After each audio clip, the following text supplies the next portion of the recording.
Hey hi, hope you having an amazing day. எல்லோரும் எப்படி இருக்கிறீங்க? நல்லா இருக்கிறீங்க நம்புகிறேன். இன்றைய நாள் இனிய நாளாய் அமைய என்னுடைய வாழ்த்துக்கள்.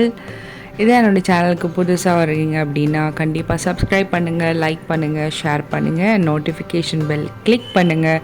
அப்போ தான் நான் போடுற வீடியோஸோடைய நோட்டிஃபிகேஷன் வரும். சப்போர்ட் பண்ணுங்கள். இன்றைக்கி எங்கள் வீட்டில் என்ன மெனு அப்படிங்கிறத பற்றி பார்க்கலாம். ஃபர்ஸ்ட்டு ரைஸ் வச்சுருக்கிறேன். ரைஸ்க்கு வந்து நல்லா வாஷ் பண்ணிவிட்டு 1 டம்ளர் அரிசிக்கு 2 டம்ளர் தண்ணியாக ஊற்றி அது குக்கரில் வச்சுருக்கிறேன் வித் சால்ட் ஆட் பண்ணி. இப்போ வந்து சிக்கன் குழம்பு செய்ய போகிறோம். அதுக்கு வந்து ஆல்ரெடி மசாலாஸ் போட்டு மேரினேட் பண்ணியிருக்கிறேன். தக்காளி வந்து அரைச்சி வச்சுருக்கிறேன், வெங்காயம் கட் பண்ணியிருக்கேன். என்ன மசாலா போட்டேன் அப்படின்னா சில்லி பவுடர், கொரியாண்டர் பவுடர், மஞ்சத்தூள், கரம் மசாலா போட்டு ஒரு 1/2 அன் ஹவர் ஊற வச்சுருக்கேன். அதை இப்போ வந்து ஒரு கடாயில் கொஞ்சமாக எண்ணெய் ஆட் பண்ணிவிட்டு பெருஞ்சீரகம், சீரகம், முழு மிளகுன்னு எனக்கு போட்டு பிடிக்கும், அதனால் போட்டிருக்கேன். வேணான்னா நீங்கள் லாஸ்ட்டில் பெப்பர் பவுடர் ஆட் பண்ணிக்கலாம். இப்போ நான் தின்னாக கட் பண்ணியிருக்கேன் ஆனியன் இது கூட ஆட் பண்ணுறேன். ஆட் பண்ணிவிட்டு அதை நல்லா வதங்க விடணும். அது கூட கொஞ்சம் கறி லீவ்ஸும் ஆட் பண்ணியிருக்கிறேன்.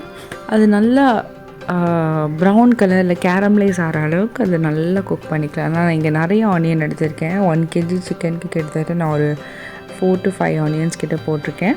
அது நல்லா ப்ரௌனாக இருக்க தெரியுதா? அப்போ வந்து இஞ்சி பூண்டு பேஸ்ட் ஆட் பண்ணணும். ஆட் பண்ணி அதோடைய ரா ஸ்மெல் போகிற வரைக்கும் நல்லா அதை ஆயிலில் நல்லா ஃப்ரை பண்ணிக்கலாம். அது ரா ஸ்மெல் போனதுக்கப்புறமா அரைச்சி வச்ச தக்காளி இது கூட ஆட் பண்ணுறேன். தக்காளி வந்து நல்லா கொதிக்கணும். கொதித்ததுக்கப்புறமா ஒரு நல்ல ஒரு ஃப்ளேவர் வரும். அப்போது வந்து நான் கொஞ்சமாக காரத்துக்காக மிளகாத்தூள் ஆட் பண்ணுறேன். பிகாஸ் நான் இங்கே பச்சை மிளகாய் போடல. அப்போ மேரினேஷனுக்கும் கொஞ்சமாக தான் யூஸ் பண்ணியிருந்தேன். அதனால் ஆட் பண்ணிவிட்டு அது நல்லா கொதிச்சதுக்கப்புறமா மேரினேட் பண்ண சிக்கனை இது கூட ஆட் பண்ணுறேன். ஆட் பண்ணி அதை நல்லா அந்த மசாலாவோடு ஃபஸ்ட்டு மிக்ஸ் பண்ணிடணும். சாஃப்டாக ஜென்டிலாகவே பண்ணலாம். பண்ணி அதை நல்லா மிக்ஸ் பண்ணிவிட்டு கொஞ்ச நேரம் அதை மூடி போட்டு அது குக் பண்ண சிக்கன் வந்து பாயில் ஆகிறதுக்கு விட்டுடலாம். அது ரெடியாகி முடிச்சு ஒரு 15 மினிட்ஸ்க்கு அப்புறமா நீங்கள் வந்து சால்ட் செக் பண்ணிக்கோங்க. நான் செக் பண்ணும்போது எனக்கு சால்ட் கம்மியாக இருந்துச்சு. அதனால நான் எக்ஸ்ட்ரா கொஞ்சம் சால்ட் ஆட் பண்ணிவிட்டு கொஞ்சமாக தண்ணி ஊற்றி அதை இன்னும் நான் கொதிக்க வைக்கிறேன். பிகாஸ் நமக்கு குழம்பு மாதிரி வேணும். இப்போ தொக்கு மாதிரி இருக்குது இல்லையா? ஸோ குழம்பு மாதிரி வேணுன்றதுக்காக நான் கொஞ்சமாக சால்ட்டும் தண்ணியும் ஆட் பண்ணி அதை நல்லா பாயில் பண்ணுறதுக்காக மூடி வைக்கிறேன். ஒரு 10 மினிட்ஸில் அது நல்லாவே ரெடி ஆகிடுச்சு. உங்கள் சிக்கன் வந்து நல்லா குக்காக இருக்கா நீங்கள் எடுத்து நீங்கள் அதை கிள்ளி பார்த்துக்கோங்க.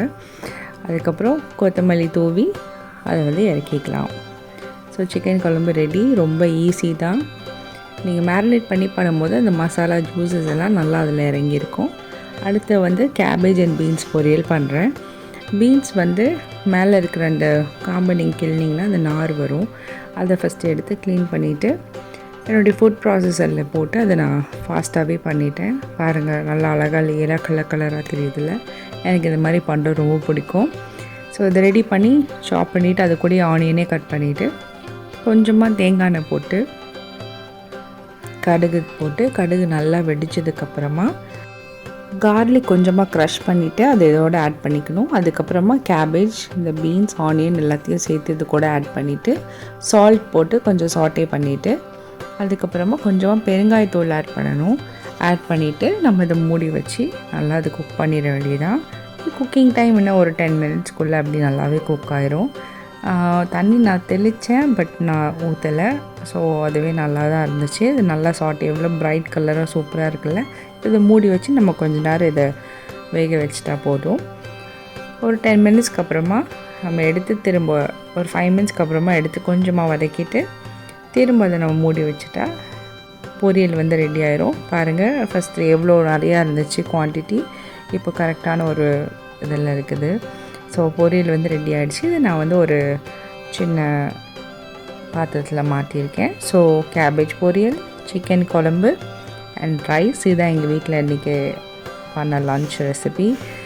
உங்கள் வீட்டில் என்ன லன்ச் நீங்கள் பண்ணீங்க, எப்படி பண்ணீங்க அப்படிங்கிறத பற்றி நீங்கள் கமெண்ட்டில் கண்டிப்பாக சொல்லுங்கள். let your cooking time be a happy time. கண்டிப்பாக லைக் பண்ணுங்கள், ஷேர் பண்ணுங்கள், சப்ஸ்கிரைப் பண்ணுங்கள். தேங்க்ஸ் ஃபார் வாட்சிங். பை.